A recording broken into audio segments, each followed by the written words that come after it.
जय हिंद साथियों, स्वागत है एक बार फिर से आप सभी का शिक्षा संकल्प के इस ऑनलाइन यूट्यूब प्लेटफॉर्म पर। कैसे हैं आप सभी साथी? आशा करते हैं कि आप लोग बहुत ही अच्छे होंगे, स्वस्थ होंगे। आप सभी को पता है डेली सुबह 11:30 बजे स्पेशल क्लास होती है जो कि बीएड एंट्रेंस एग्जाम 2026 के लिए महत्वपूर्ण है। आप किसी भी स्टेट से उस स्टेट के बीएड प्रवेश परीक्षा की तैयारी में अभी से लग गए हैं तो इन क्लासेस को सुबह 11:30 बजे करना बिल्कुल मत भूलिएगा। दोस्तों, आप लोग पिछले वर्ष का प्रश्न पत्र उठाकर देखिएगा, इसी आधार पर सवाल पूछे जाते हैं पेपर में। तो आइए शुरुआत करते हैं बिना किसी देरी के। आप लोग पूरे धैर्य के साथ अंत तक बने रहिएगा और हर एक सवाल का आंसर भी देते हुए चलिएगा। चलिए शुरू करते हैं भाई। पृथ्वी का सबसे निकटतम ग्रह जो है कौन सा है? चंद्रमा, शुक्र, मंगल, बुध। 4 ऑप्शन आपके सामने दिए गए हैं। आप सभी प्यारे साथी आंसर देने का प्रयास करें। पृथ्वी का जो है सबसे निकटतम ग्रह कौन सा है? बात करें दोस्तों अगर हम बुध की, तो आप सभी साथी जानते होंगे बुध जो है ये आपका सबसे छोटा ग्रह है। ठीक है, सबसे छोटा ग्रह कौन सा है? बुध है। मंगल को दोस्तों लाल ग्रह कहा जाता है। और बात करें अगर हम शुक्र की, तो ये जो है आपका पृथ्वी का सबसे निकटतम ग्रह है और इसे दोस्तों सबसे चमकीला ग्रह भी कहते हैं। क्या? सबसे चमकीला ग्रह कहते हैं। और इसे भोर का तारा अथवा सांझ का तारा भी बोलते हैं और इसे दोस्तों पृथ्वी की बहन भी बोलते हैं। यानी इन सारे पॉइंट को आप लोग याद रखिएगा, सवाल पेपर में बनता है और कई बार पूछा गया है। ठीक है, अगर आपसे सवाल पूछे कि सबसे चमकीला ग्रह कौन सा है, शुक्र है। पृथ्वी के निकटतम सबसे निकटतम ग्रह कौन सा है, तब भी आप कहोगे शुक्र है। भोर का तारा किसे कहते हैं? शुक्र को। सांझ का तारा किसे कहते हैं? शुक्र को। और अगर आपसे पूछे कि पृथ्वी की बहन किस ग्रह को कहा जाता है, तब भी आप कहेंगे शुक्र को। ठीक है, और दोस्तों आप सभी जानते होंगे चंद्रमा क्या है। ये जो है आपका, अगर पूछे आपसे कि पृथ्वी का एकमात्र उपग्रह कौन सा है, आप कहोगे सर चंद्रमा जो है पृथ्वी का एकमात्र उपग्रह है। आशा करता हूँ ये सारे पॉइंट आप लोग समझ गए होंगे। तो ऑप्शन नंबर आपका बी बिल्कुल राइट आंसर हो जाएगा इस क्वेश्चन का। ऑप्शन नंबर बी बिल्कुल करेक्ट है। अगला सवाल देखिएगा, संगमरमर क्या है बताइए? अवसादी चट्टान है, कायांतरित है, अग्नेय है या तलछटी चट्टान है? बताइए। आप सभी प्यारे दोस्त आंसर देने का प्रयास करेंगे। इस सवाल का करेक्ट आंसर क्या बताइए? चलिए भाई, इस सवाल का आंसर करो सब लोग, बताइएगा आपका सही उत्तर क्या हो जाएगा। संगमरमर क्या है दोस्तों? ये आपकी एक प्रकार की कायांतरित चट्टान है। ठीक है, अच्छा, कायांतरित चट्टान का और भी एग्जाम्पल होता है, ध्यान रखिएगा। स्लेट क्या है दोस्तों? स्लेट आपसे ऐसे पूछ लेगा, स्लेट जो है क्या है, आप कहोगे सर कायांतरित चट्टान। यानी संगमरमर हो गया, स्लेट हो गया, मार्बल हो गया, क्वार्ट्जाइट हो गया, ये सभी जो है कायांतरित चट्टानें हैं। अगर हम बात करें दोस्तों यहाँ पर अवसादी चट्टानों के बारे में, तो अवसादी चट्टानों का एग्जाम्पल क्या होता है? बलुआ पत्थर होता है, चूना पत्थर होता है। ठीक है, अग्नि चट्टान की अगर हम बात करें तो इसका एग्जाम्पल क्या होता है? Granite, gabbro, basalt. क्या? ग्रेनाइट, गैब्रो, बेसाल्ट, ये जो है आपका अग्नि चट्टान का उदाहरण होता है। तो इन सारे पॉइंट को आप लोग ध्यान रखें, सवाल महत्वपूर्ण है। अगला क्वेश्चन देखिएगा, महासागरों में ज्वार भाटा की उत्पत्ति के क्या कारण है? सूर्य के प्रभाव से, पृथ्वी की घूर्णन गति से, सूर्य और चंद्रमा के संयुक्त प्रभाव से, गुरुत्वाकर्षण, अभिकेंद्री बल तथा अपकेंद्री बल से? बताइए। चलिए भाई, आंसर देने का सभी लोग प्रयास करेंगे। महासागरों में ज्वार भाटा की उत्पत्ति के क्या कारण है? सूर्य और चंद्रमा के संयुक्त प्रभाव से। ऑप्शन नंबर आपका यहाँ पर जो सी दिया है, यही ऑप्शन आपका बिल्कुल राइट आंसर है। अगला सवाल देखिएगा, क्वेश्चन नंबर 4 देखिएगा, सिंधु सभ्यता के बारे में निम्न में से कौन सा कथन जो है असत्य है? बताइए। नगरों में नालियों की सुदृढ़ व्यवस्था थी, व्यापार और वाणिज्य उन्नत दशा में था, मात्र देवी की उपासना की जाती थी, लोग लोहे से परिचित थे। बताइए इसका सही उत्तर क्या हो जाएगा, आप लोग बताओ। इसमें कौन सा कथन जो है असत्य है? चलिए ध्यान से ऑप्शंस को रीड करें और आंसर देने का प्रयास करें। अगर देखेंगे दोस्तों यहाँ पर पहला ऑप्शन जो दिया है, नगरों में नालियों की सुदृढ़ व्यवस्था थी, बिल्कुल सही बात है। व्यापार और वाणिज्य उन्नत दशा में था, ये भी बिल्कुल करेक्ट हो जाएगा आपका। मात्र देवी की उपासना की जाती थी, ये भी बिल्कुल सही हो जाएगा। लेकिन लोग लोहे से परिचित थे, ये ऑप्शन आपका गलत होगा। ठीक है, इसलिए आप कहोगे सर जो डी ऑप्शन है ये आपका असत्य है। ठीक है, तो ऑप्शन नंबर डी आपका यहाँ पर बिल्कुल असत्य हो जाएगा। ठीक है, अगला सवाल देखिएगा, सिंधु सभ्यता के महान स्नानागार कहाँ से प्राप्त हुए हैं? बताइए।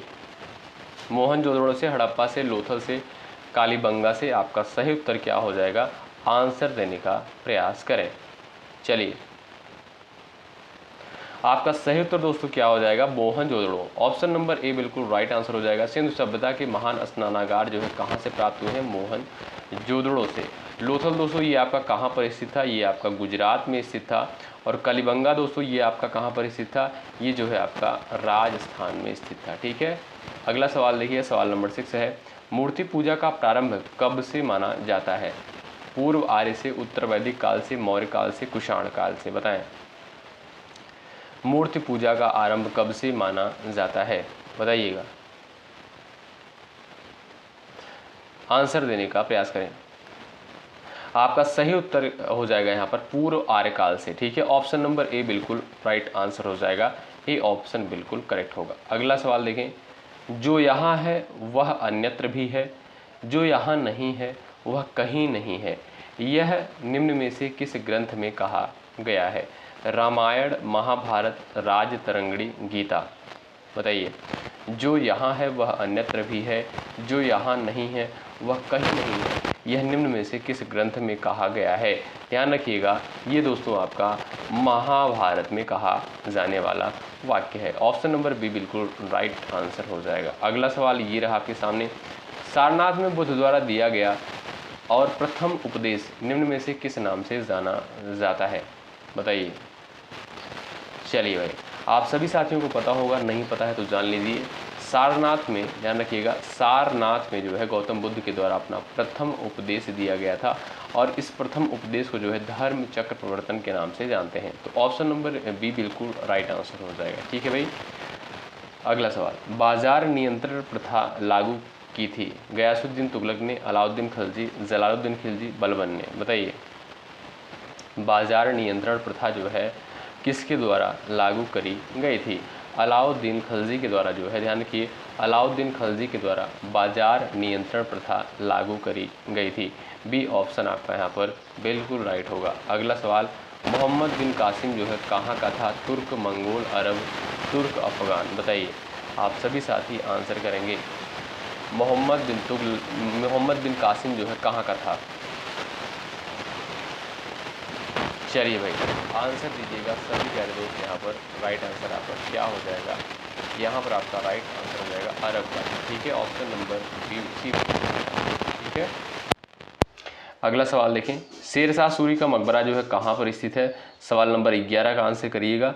शेरशाह सूरी का मकबरा जो है आपका कहाँ पर स्थित है, आगरा, सासाराम, दिल्ली, औरंगाबाद।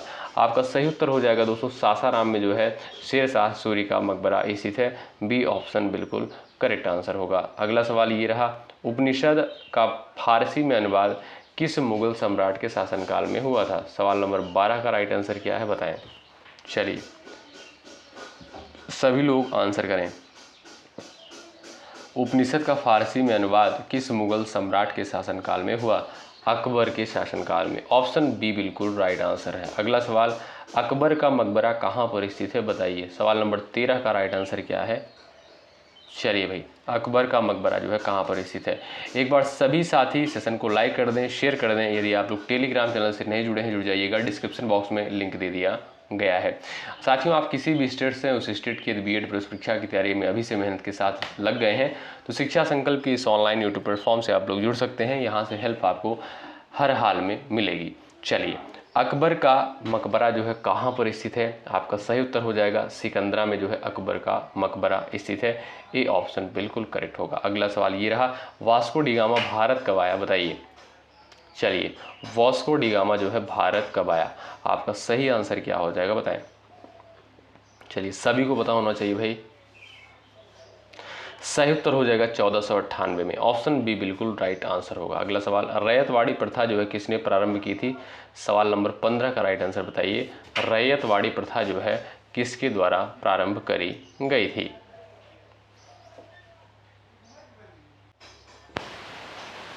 चलिए भाई आंसर करिएगा सब लोग। यहाँ पर इस क्वेश्चन का राइट आंसर क्या हो जाएगा, रैयतवाड़ी प्रथा किसने प्रारंभ की थी, थॉमस मुनरो ने। ऑप्शन नंबर ए बिल्कुल राइट आंसर। अगला सवाल, यंग इंडिया किसके द्वारा लिखी गई पुस्तक है, बताइए। चलिए, यंग इंडिया पुस्तक जो है किसके द्वारा लिखी गई, सवाल नंबर 16 है, महत्वपूर्ण है। महात्मा गांधी, एनी बेसेंट, बाल गंगाधर तिलक, सुरेंद्रनाथ बनर्जी। ऑप्शन ए बिल्कुल करेक्ट आंसर है। महात्मा गांधी के द्वारा जो है यंग इंडिया नामक पुस्तक लिखी गई थी। ए ऑप्शन बिल्कुल करेक्ट होगा। अगला सवाल, न्यू इंडिया किसके द्वारा लिखी गई पुस्तक है, बताइए। सवाल नंबर 17 आपकी स्क्रीन पर है। न्यू इंडिया पुस्तक जो है किसके द्वारा लिखी गई? एनी बेसेंट, बाल गंगाधर तिलक, महात्मा गांधी, सुरेंद्रनाथ बनर्जी। आपका सही उत्तर साथियों क्या हो जाएगा, ध्यान रखिएगा, बाल गंगाधर तिलक के द्वारा जो है न्यू इंडिया पुस्तक लिखी गई। ऑप्शन बी बिल्कुल करेक्ट आंसर है। अगला सवाल, राजा राम मोहन राय ने निम्न में से किसका विरोध नहीं किया? बाल विवाह का, लॉर्ड डलहौजी का, पाश्चात्य शिक्षा का, लॉर्ड कर्जन का। बताइए, राजा राम मोहन राय ने निम्न में से किसका विरोध जो है नहीं किया? बताएं बताएं भाई साथियों। यहाँ पर जो आपका राइट आंसर हो जाएगा पाश्चात्य शिक्षा। ठीक है, उन्होंने साथियों समाज सुधार के लिए जो है पश्चिमी शिक्षा का समर्थन किया, यानी राजा राम मोहन राय ने जो है पाश्चात्य शिक्षा का समर्थन जो है किया था। ऑप्शन थर्ड आपका राइट है। अगला सवाल, अंकोर वाट मंदिर जो है कहाँ पर स्थित है? सवाल नंबर 19 का राइट आंसर क्या, बताइए। अंकोर वाट मंदिर जो है ये आपका कहाँ पर स्थित है? कंबोडिया, जावा, चंपा और आपका दिया है सुमात्रा। बताएं सही उत्तर क्या हो जाएगा, आप लोग आंसर कर दो यहाँ पर भाई। अंकोर वाट मंदिर जो है कहाँ पर है? ये दोस्तों आपका कंबोडिया में। कहाँ पर है साथियों? ये आपका कंबोडिया में। विकल्प ए बिल्कुल करेक्ट आंसर हो जाएगा। ए ऑप्शन बिल्कुल राइट है। अगला सवाल ये रहा, मौलिक अधिकारों का संरक्षक कौन है? मोस्ट इंपॉर्टेंट सवाल है। चलिए, मौलिक अधिकारों का संरक्षक जो है किसे माना जाता है? सर्वोच्च न्यायालय को, संसद को, राष्ट्रपति को, प्रधानमंत्री को। आप सभी जानते होंगे भाई, नहीं जानते हैं तो जान लीजिए। सर्वोच्च न्यायालय को जो है मौलिक अधिकारों का संरक्षक कहा जाता है और मौलिक अधिकारों का उल्लेख जो है भाग 3 के अंतर्गत किया गया है। अनुच्छेद की अगर हम बात करें साथियों तो 12 से 35 के अंतर्गत। ठीक है, तो ऑप्शन नंबर ए बिल्कुल राइट है। अगला सवाल, राष्ट्रपति और उपराष्ट्रपति की अनुपस्थिति में कौन कार्यभार ग्रहण करेगा? सवाल नंबर 21 का राइट आंसर क्या है, बताइए। राष्ट्रपति और उपराष्ट्रपति की अनुपस्थिति में कौन कार्यभार जो है ग्रहण करेगा? आपका सही आंसर क्या हो जाएगा इस सवाल के लिए?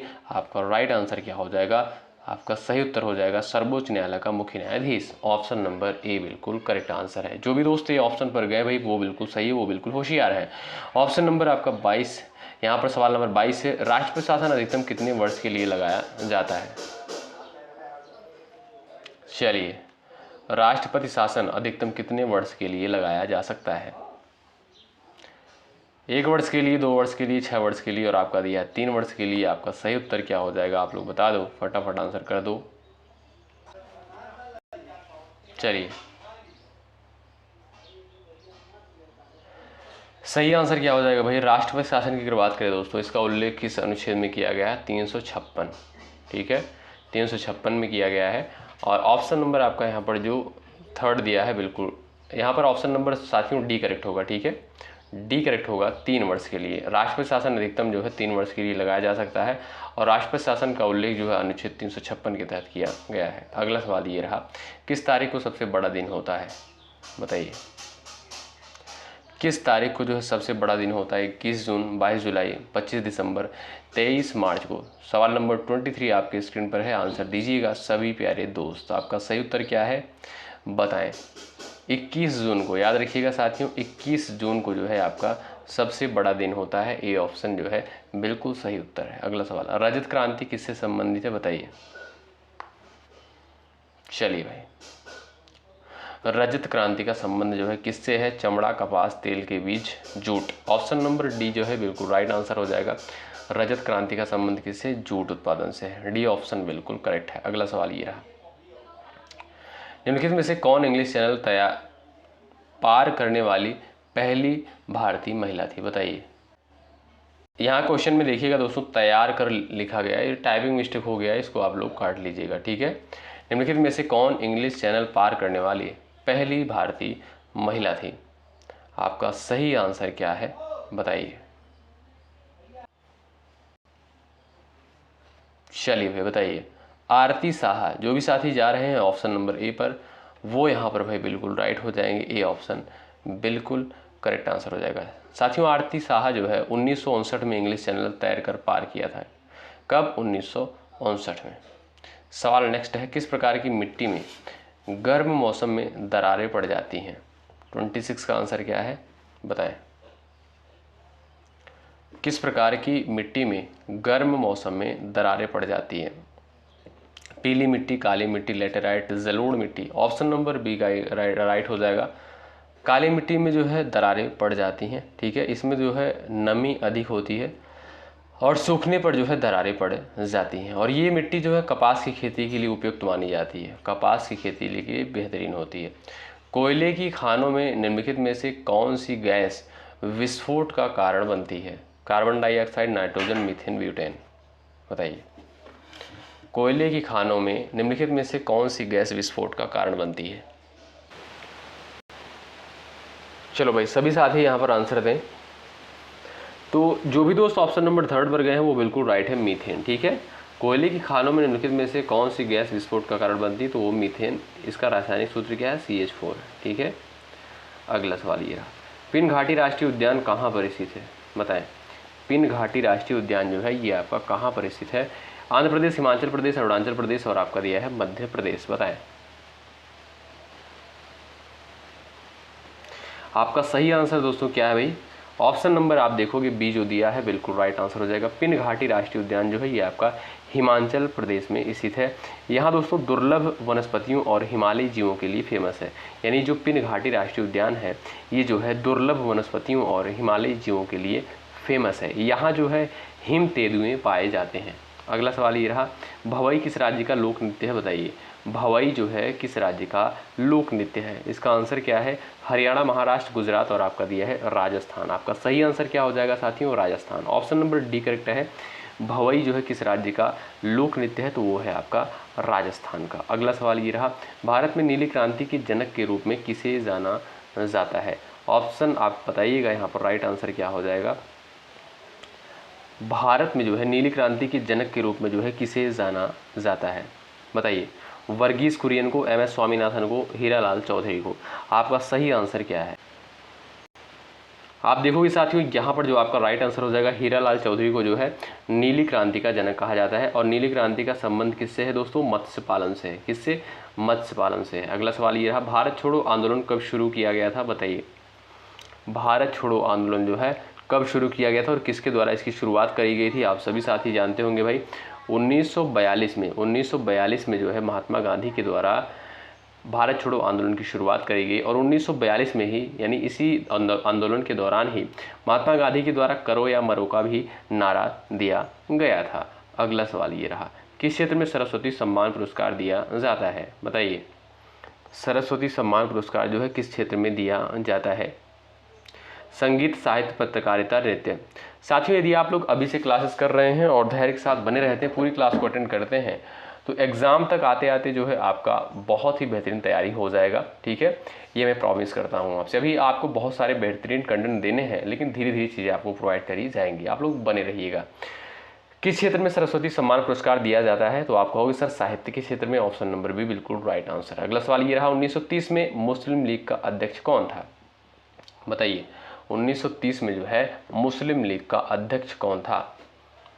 आपका सही आंसर क्या है? मोहम्मद शौकत अली। कौन भाई? मोहम्मद शौकत अली। क्यों भाई? ऑप्शन नंबर आपका डी बिल्कुल राइट आंसर। अगला सवाल ये रहा, निम्नलिखित में से किस समिति ने मौलिक कर्तव्य को शामिल करने की अनुशंसा की थी? 34 का आंसर करें। मौलिक कर्तव्य की बात अगर हम करें तो मौलिक कर्तव्य का उल्लेख जो है किस भाग में किया गया है? भाग 4A में। भाग 4A में इसका उल्लेख किया गया है। अनुच्छेद की बात करें तो 51A के तहत। और मौलिक कर्तव्य कहाँ से लिया गया है? तो ये आपका रूस के संविधान से लिया गया है, ठीक है। तो चलिए आंसर करिएगा, निम्नलिखित में से किस समिति ने मौलिक कर्तव्य को शामिल करने की अनुशंसा की थी? तो स्वर्ण सिंह समिति ने। ऑप्शन बी बिल्कुल राइट आंसर, ठीक। अगला सवाल ये रहा, अलीवर्दी खान के बाद बंगाल का नवाब जो है कौन बना? 35 का आंसर करें आप लोग सभी साथी। अलीवर्दी खान के बाद बंगाल का नवाब जो है कौन बना?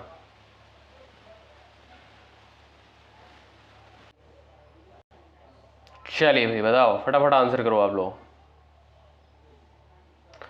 सिराजुद्दौला। ऑप्शन नंबर आपका भी बिल्कुल राइट आंसर हो जाएगा। अगला सवाल ये रहा, निम्नलिखित में से कौन भारत के तोते के रूप में जाना जाता है? सवाल पूछा गया पेपर में, भारत के तोते के रूप में किसे जाना जाता है?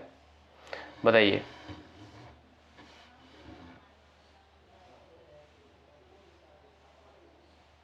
आपका राइट आंसर दोस्तों क्या है, अमीर खुसरो को जो है इन्हें जो है भारत तोते के रूप में जाना जाता है। ऑप्शन नंबर बी करेक्ट हो जाएगा। अमीर खुसरो जो है बहुभाषी कवि और संगीतज्ञ थे, आप सभी जानते होंगे। ऑप्शन नंबर बी बिल्कुल राइट आंसर है, इन्हें भारत का तोता कहा जाता है। अगला सवाल ये रहा, भारत में आर्थिक सुधारों के बाद से अर्थव्यवस्था के निम्नलिखित क्षेत्रों में से किसने सबसे ज़्यादा बढ़ोतरी की है?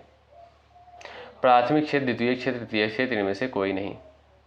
चलिए, भारत में जो है आर्थिक सुधारों के बाद से अर्थव्यवस्था के निम्नलिखित क्षेत्रों में से किसने जो है सबसे ज़्यादा बढ़ोतरी की है?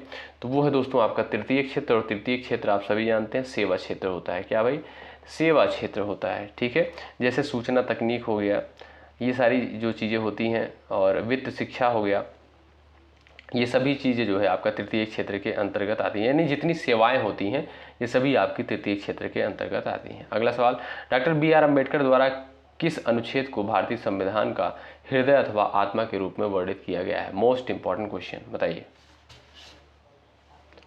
अनुच्छेद 32 को आपको पता होना चाहिए। ऑप्शन थर्ड बिल्कुल करेक्ट है। ये रहा आपका अगला सवाल, चंपारण आंदोलन किस भारतीय राज्य में शुरू हुआ था? बताइए, चंपारण आंदोलन किस भारतीय राज्य में जो है शुरू हुआ था? तो साथियों बिहार में। कहाँ पर? बिहार में शुरू हुआ था। और ये है आपका लास्ट सवाल, इसका आंसर आप लोग करेंगे। सूर्य का चक्कर लगाने वाले सभी 8 ग्रहों के निश्चित पथ को क्या कहते हैं? भू, आप, परिधि, कक्षा, परिमाप। सभी का आंसर आना चाहिए। बहुत इंपॉर्टेंट सवाल है, इस पर हम स्टार लगाते हैं। और आप सभी जानते हैं लास्ट क्वेश्चन का आंसर सबको देना होता है। तो भाई देखिए, आप सभी साथी इस क्वेश्चन का आंसर जरूर दीजिएगा, हमें भी पता चलेगा ऐसे कितने साथी जो अंत तक क्लास में बने रहते हैं। ठीक है, तो इस क्लास को कंटिन्यू रखी जाएगी, बराबर आपको ये क्लास मिलती रहेगी। तो ज़्यादा से ज़्यादा लोग इस सेशन को लाइक करें, शेयर करें अपने दोस्तों के पास। यदि आप चैनल पर नए हैं, सब्सक्राइब करके बेल आइकन को प्रेस करें अगर आपको 2026 में एक बेहतरीन अंकों के साथ बीएड करना है। आप किसी भी स्टेट से जरूर जुड़िएगा, हेल्प आपको यहाँ से ज़रूर मिलेगी। बिल्कुल फ्री में यहाँ पर आपको चीज़ें दी जाएंगी। और अगर आपको कोई जानकारी भी चाहिए, आप लोग हमसे पूछ सकते हैं 9415 76 82 59 पर। ठीक है, तो यहाँ पर सारी चीज़ें आपको बिल्कुल फ्री में दी जा रही हैं। शुक्रिया, जय हिंद, जय भारत।